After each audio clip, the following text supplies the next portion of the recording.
बड़ी खबर सीरियाई defence ministry के हवाले से ये बड़ी खबर सामने आ रही है। ईरान के साथ साथ सीरिया पर भी इजराइल ने हमला किया है। इजरायली हमला सीरिया के डिफेंस ठिकानों को टारगेट करके किया गया है। ये बड़ी खबर इस वक्त आपको बता दें, सीरियाई डिफेंस मिनिस्ट्री के हवाले से ये खबर। राहुल, सीरिया की ओर से भी इस बात की पुष्टि की गई।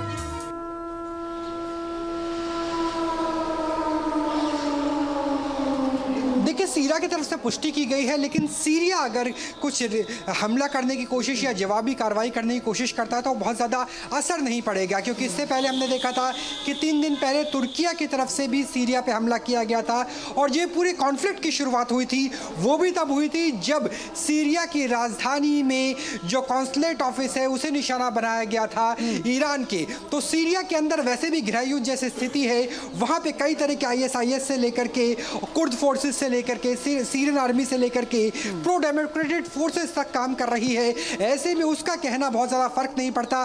सीरिया का जो महत्व है, दरअसल वो महत्व है भूगोल का। सीरिया वो एक हाईवे प्रोवाइड करता है जिसके जरिए हिजबुल्लाह के पास सप्लाई पहुंचती है ईरान के जरिए।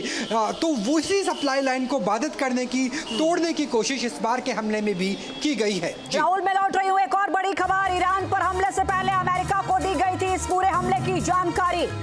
यूएस के रक्षा मंत्री ऑस्टिन का फोन करके इसकी जानकारी दी गई थी, यानी कि इजराइल की ओर से यूएस के रक्षा मंत्री से इस पूरे हमले के बारे में पहले जानकारी दी गई थी, उनको बताया गया था। कर्नल टीपी त्यागी जी लगातार हमारे साथ जुड़े हैं। सर, मैं ये जानना चाह रही हूँ, जाहिर है अब तक जितने भी हमले किए हैं इजराइल की ओर से, कहीं ना कहीं कुछ में डायरेक्टली समर्थन अमेरिका का रहा है, कुछ में मूक समर्थन अमेरिका का रहा है, और यहाँ भी उसने कहा कि ये अधिकार था इजराइल का, उसने इसका इस्तेमाल किया। मिडिल ईस्ट में अब यहाँ से इस जंग को आप किधर जाते हुए देख रहे हैं? हमला बदले का हमला, ये शक्ति प्रदर्शन तक सीमित रहेगा या ज्यादा दायरा बढ़ेगा? देखिए, अगर पुराने इवेंट्स को देखें तो मुझे लगता है कि इसका एस्केलेशन नहीं होगा।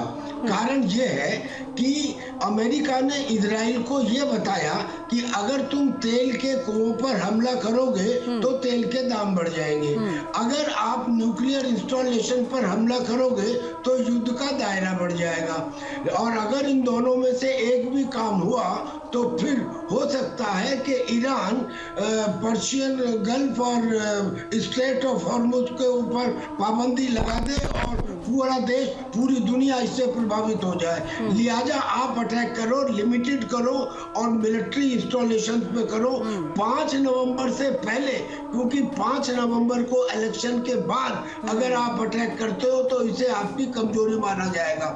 लिहाजा ये अटैक किया गया, और ईरान ने भी ये कह दिया था कि अगर मेरे न्यूक्लियर इंस्टॉलेशन और मेरे तेल कुओं पर हमला नहीं हुआ और केवल मिलिट्री इंस्टॉलेशन पर हमला हुआ तो फिर हम उसका अनुपातिक जवाब यानी कि प्रोपोर्शनेट जवाब देंगे या नहीं भी जवाब देंगे।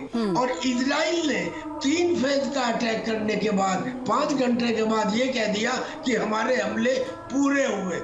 ऐसा लगता है जैसे फिक्स मैच चल रहा है, फिक्स मैच चल रहा है। यानी हम कह सकते हैं सर कि ये जो है हवाई हमले ही जारी रहेंगे, शक्ति प्रदर्शन का दौर जारी रहेगा, अपनी अपनी शक्ति दोनों देश दिखाते रहेंगे।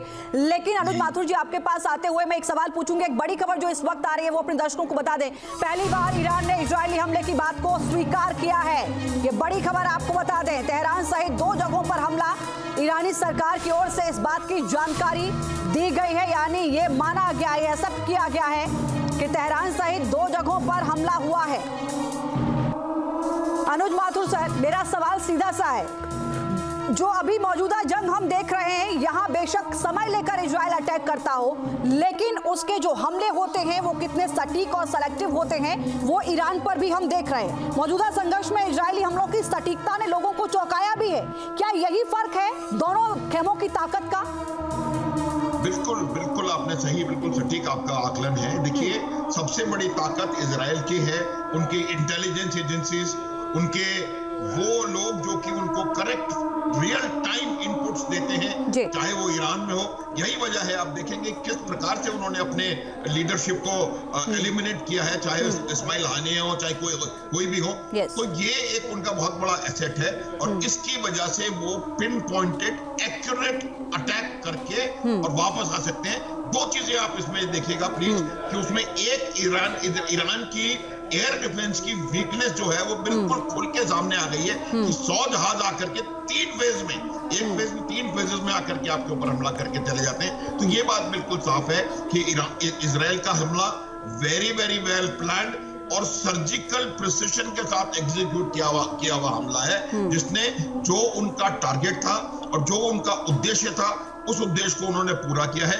एक और चीज मुझे 1 मिनट हो जी सर, कंटिन्यू कि इजराइल शायद ये भी जानना चाहता है कि उसके इस प्रकार के हमलों का क्या रिएक्शन होगा, ताकि वो आने वाली अपनी स्ट्रेटेजी को अकॉर्डिंगली प्लान कर सके। लिटमस टेस्ट के तौर पर आप देख रहे हैं, एक आप कह सकते हैं कि ये तो सिर्फ ट्रेलर के तौर पर इजराइल ने दिखाया है। मधुरेंद्र इस वक्त मेरे साथ जुड़े हैं। मधुरेंद्र, ये कहना तो गलत नहीं है कि ये एक्सपेक्टेड था, कोई सरप्राइजिंग तो नहीं था, लेकिन आगे की रणनीति क्या इजराइल की सरप्राइजिंग हो सकती है?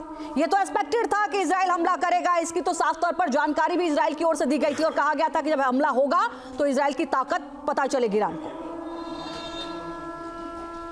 जा रहा है जिसमें आप इंफॉर्मेशन वॉरफेयर देख रहे हैं, साइकोलॉजिकल वॉरफेयर देख रहे हैं, ग्राउंड ऑपरेशन देख रहे हैं, एयर ऑपरेशन देख रहे हैं। और ये सिर्फ इजराइल और ईरान तक सीमित नहीं है, बल्कि आप देखिए तो ईरान के तमाम प्रॉक्सीज के साथ भी पिछले 1 साल से जंग के मैदान में इजराइल दिखाई दे रहा है। हमास को निपटा चुका है, हिजबुल्लाह पे वॉर रेज कर चुका है। ईरान को खुद इजराइल ने ड्रैग किया जब 1 अप्रैल को उसने दमिश्क स्थित उसके कॉन्सुलेट पर वाणिज्यिक दूतावास पर हमला किया, उसके टॉप कमांडर रजा जहीदी को मार गिराया। उसके बाद 13 अप्रैल को ईरान ने पहली बार इजराइल के ऊपर अपने ड्रोन के जरिए स्ट्राइक किया था, उसमें कुछ क्रूज मिसाइल भी शामिल थे। उसके बाद भी इजराइल ने ईरान को छोड़ा नहीं, बल्कि उसी की जमीन पर आप देखिए किस तरह से दरअसल 31 जुलाई को हमास के चीफ इस्माइल हानिया का असैसिनेशन होता है और उसके बाद भी लंबा वक्त ईरान लेता है रिटेलिएट करने के लिए, तब जबकि हिजबुल्लाह के खिलाफ इजराइल वॉर को रेज कर देता है और हिजबुल्लाह चीफ नसरुल्लाह को मार गिराता है। तब जाकर ईरान को लगता है कि उसकी प्रेस्टीज जो है वो पूरी दुनिया में एट स्टेक है, उसके रेजिस्टेंस फोर्सेस भी उस पर भरोसा नहीं करेंगे और तब जाके 1 अक्टूबर को ईरान इजराइल पर हमला करता है। इजराइल रिटेलिएट करने के लिए जो प्लान बनाता है उस पर अमेरिका सहमत नहीं होता है, क्योंकि अमेरिका को लगता है कि वो चुनाव के मैदान में है और जिस तरह का जंग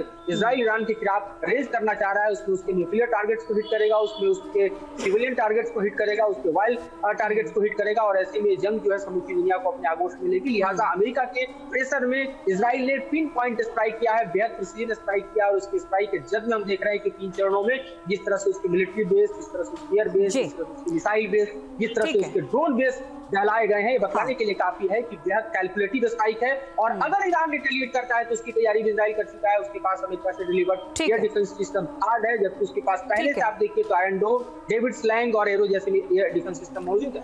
बिल्कुल, वो उनका इस्तेमाल भी कर सकता था। राहुल इस वक्त मेरे साथ जुड़े हैं। राहुल, इस पूरे हमले को हम ऐसे देखें कि मैसेज तो दिया ही है, कॉन्फिडेंस में अमेरिका को और ज्यादा लिया, क्योंकि जहां अमेरिका ने कहा कि आपको तेल ठिकाने या फिर परमाणु ठिकानों पर कोई हमला नहीं करना है, उनको टच भी नहीं किया है। इजराइल ये माना जाता है कि 1 कदम उठाने से पहले वो आगे के 3 कदम या 4 कदम की तैयारी करके चलता है। आगे भी रणनीति तय होगी इजराइल की, आगे क्या करना है ईरान के लिए? देखिए, निश्चित तौर से देखिए 2 तरीके से रणनीति तय होगी। पहला तो ये कि ईरान की तरफ से पलटवार क्या आता है, ईरान की प्रॉक्सीज की तरफ से पलटवार क्या आता है, क्योंकि अभी जो आए हैं वो बहुत कैलकुलेटिव था, बहुत छोटा था, क्योंकि हाइफा के आसपास कुछ ड्रोन्स आते हैं जिसे आयरन डोम, डेविड स्ट्रिंग और जिस तरीके से मधुरेंद्र जी ने बताया कि एरोस 3 काफ़ी हद तक न्यूट्रलाइज करने में सक्षम है। अगर ईरान की तरफ से एक बड़ा पलटवार आता है तब ये कह सकता है इजराइल की देखिए अब तो हमें चाहे वो क्रूड ऑयल हो या फिर न्यूक्लियर पावर प्लांट हो, हमें उसे निशाना बनाना पड़ेगा। दूसरा जो फर्क पड़ेगा वो पड़ेगा अगले महीने अमेरिका में होने वाले राष्ट्रपति चुनाव को लेकर के, क्योंकि डेमोक्रेट्स ये दिखाना चाहते थे कि हम भी इजराइल के साथ खड़े हुए हैं और इसीलिए जो हमला किया गया वो राष्ट्रपति चुनाव से ठीक पहले किया गया ताकि कमला हैरिस को इस चीज का फायदा मिल सके, ताकि जो मौजूदा राष्ट्रपति है जो बाइडेन वो दिखा सके कि वो इजराइल के साथ खड़े हुए हैं। लेकिन अगर वहां पे डोनाल्ड ट्रंप आते हैं, रिपब्लिकन आते हैं, तो स्थिति पूरी तरीके से इतर हो जाएगी, क्योंकि वो ग्रेटर इजराइल की पर भी नजर रहेगी। मैं लौटूंगी आप सभी